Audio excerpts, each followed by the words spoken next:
Bienvenue à tous et à toutes. Je m'appelle Mohamed Lamine Ndiaye, docteur de l'Université Paris-Sorbonne. Je suis votre expert en biogaz. Je suis donc heureux de vous présenter ces technologies dans les vidéos qui vont suivre. Professionnellement, je suis directeur de la société Sustainable Business for All, ou développement durable pour tous, une société basée à Dakar. C'est une jeune société sous la forme actuelle, mais elle regroupe toutes les activités que nous avions dans nos sociétés antérieures, comme Tecogaz et C3E. L'équipe, dont moi-même, avons plus de 15 ans d'expérience dans le domaine des grandes et petites installations de biogaz. Nous travaillons dans la sous-région, au Burkina, en Côte d'Ivoire, au Mali, et nous avons un site web que vous pouvez consulter, www.sp2-4all.com. Dans ce module sur le biogaz, donc, je vais faire la présentation. Nous aborderons les points centraux suivants. Dans la première vidéo, je vais donner le contexte général du thème sur la méthanisation dont le biogaz est un des produits. Dans la vidéo numéro 2, vous découvrirez les technologies de base du biogaz et leur importance pour la transition énergétique. Dans la vidéo numéro 3 de ce module, je vous indiquerai tout ce que vous devez savoir sur les technologies du biodigesteur.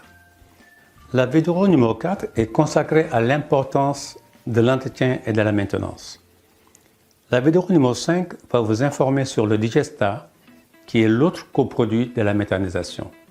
Et enfin, la vidéo numéro 6 abordera la question très intéressante du marché du biogaz. Je vous remercie. Bonjour à tous, nous allons commencer la présentation de notre facilitation en campant et plus précisément en mettant notre sujet qui est la méthanisation de façon générale dans un contexte général. Vous l'aurez compris que la méthanisation est un processus de valorisation des déchets. Nous parlons de déchets de façon générale et de déchets biomassiques, la biomasse étant l'ensemble des déchets organiques et non organiques. La valorisation donc de la biomasse passe par deux voies bien identifiées ou plusieurs voies bien identifiées. Il y a la voie thermique qui s'attaque plus souvent à la biomasse sèche et aux déchets non organiques. On entend par biomasse sèche le bois, entre autres, et les déchets non organiques, l'ensemble des autres substrats comme le plastique, le papier, les tissus, le verre, le métal, etc. Il s'agit donc de déchets qui sont intrinsèquement secs et qui ne peuvent pas se décomposer autrement que par une incinération ou par un mode de traitement beaucoup plus propre qu'on appelle la pyrolyse. Quant à l'autre partie de la biomasse, qui est la biomasse humide, elle est composée de déchets organiques de façon générale, et sa voie de valorisation est une voie biologique. Cette voie biologique se présente sous deux formes. Il y a une forme aérobique, donc en présence d'air. À ce moment-là, la matière se décompose en présence d'oxygène et va produire ce qu'on appelle du compost. Quant à la voie anaérobie qui nous intéresse précisément, donc ça se passe dans un contenant clos fermé, donc pas du tout accessible à l'air, nous sommes dans des conditions de méthanisation qui permet de produire du biogaz. C'est cette voie qui nous intéresse dans notre présentation. Le contenu de la facilitation, donc, je l'ai présenté dans la vidéo de démarrage. Nous allons toucher du doigt ce que c'est que le biogaz. Et une fois qu'on l'aura défini, nous allons essayer de décrire l'ensemble des voies de production du biogaz. Nous allons essayer de cerner également les processus de production du biogaz et surtout quels sont les substrats méthanisables. Tout à l'heure, j'ai parlé de substrats secs, donc de la biomasse sec. Il est évident que ces substrats ne sont pas méthanisables. Et pourtant, ce sont des substrats organiques, mais leur taux de matière sèche est pratiquement à 100%, et donc ils ne vont pas se dégrader. En tout cas, pas dans les conditions que nous souhaitons. Une fois qu'on aura défini nos substrats, nous allons regarder quelles sont les technologies qui permettent de le faire en fonction des échelles, donc de leur taille, de leur mode de fonctionnement et des voies de production du biogaz, mais surtout comment les maintenir en bon état de marche et donc augmenter la durabilité de leur fonctionnement. Il reste évident que pour faire du biogaz, il y a des conditions à remplir. C'est ce que nous appelons les présuppositions importantes. Nous allons les toucher du doigt. Mais pourquoi nous faisons tout ça? Et à quelle fin? Est-ce pour nous-mêmes, c'est-à-dire en autoconsommation, ou est-ce qu'il y a d'autres marchés possibles pour que nous puissions créer de la valeur à partir de l'activité que nous sommes en train de développer? Donc, quel est le marché du biogaz? Il reste évident que même l'autoproduction est un marché, puisque ce sont des gains liés aux épargnes ou aux non-dépenses pour aller chercher ou du bois de feu ou pour d'autres types d'énergie. La méthanisation sortant un autre type de produit qu'on appelle un engrais naturel organique, donc nous allons toucher du doigt la fertilisation organique et également nous verrons quelle est son importance dans les process que nous sommes en train de développer.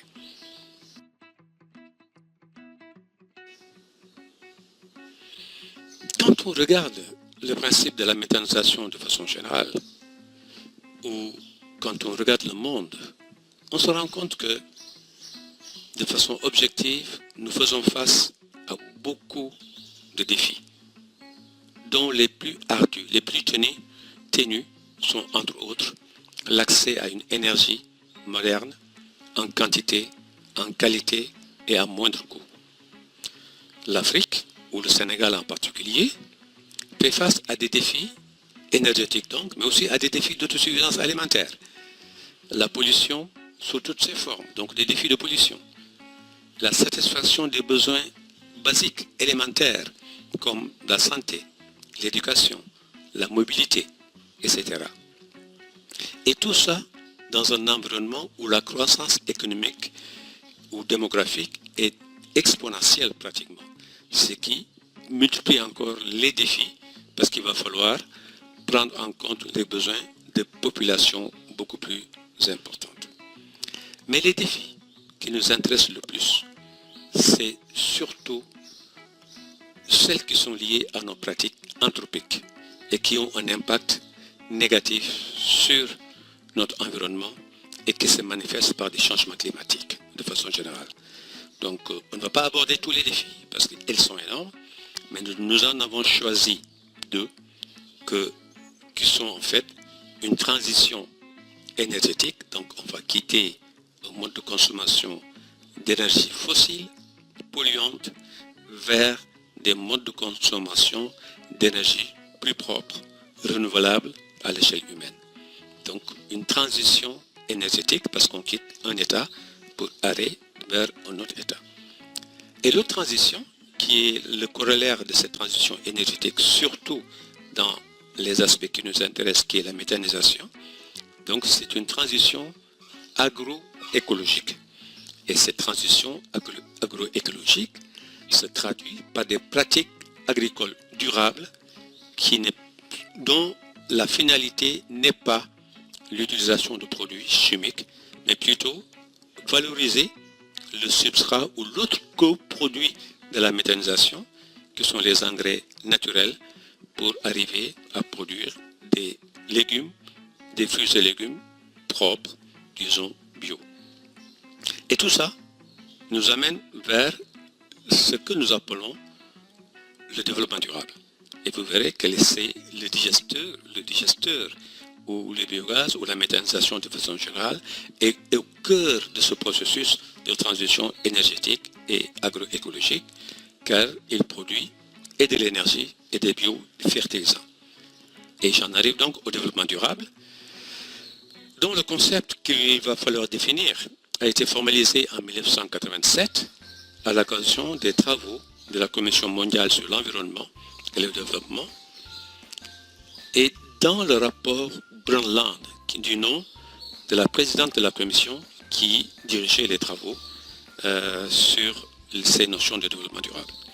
Et ça a été défini comme un développement qui répond aux besoins du présent sans compromettre la capacité des générations futures à répondre aux leurs.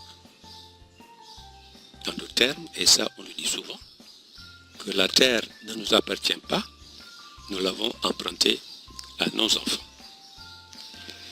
Alors, lorsqu'on regarde justement ce développement durable, il est articulé autour d'une triangulaire, un triangle à 3 sommets, donc à 3 piliers, donc il y aura une dimension sociale, une dimension environnementale et une dimension économique. Et c'est l'imbrication ou l'implication de cet ensemble-là dans des conditions respectables qui feront qu'on parle d'une activité ou d'un développement durable.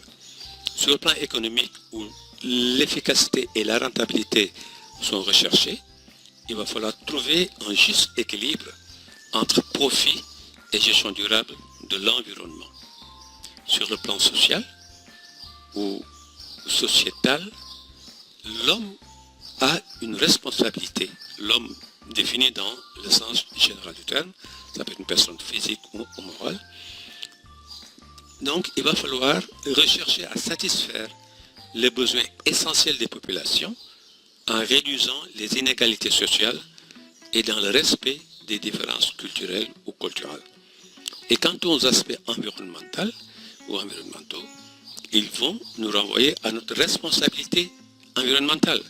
Parce qu'il va falloir maintenir un équilibre entre l'écologie et l'impact que nos activités peuvent avoir sur le long terme pour ne pas qu'il y ait d'effets négatifs.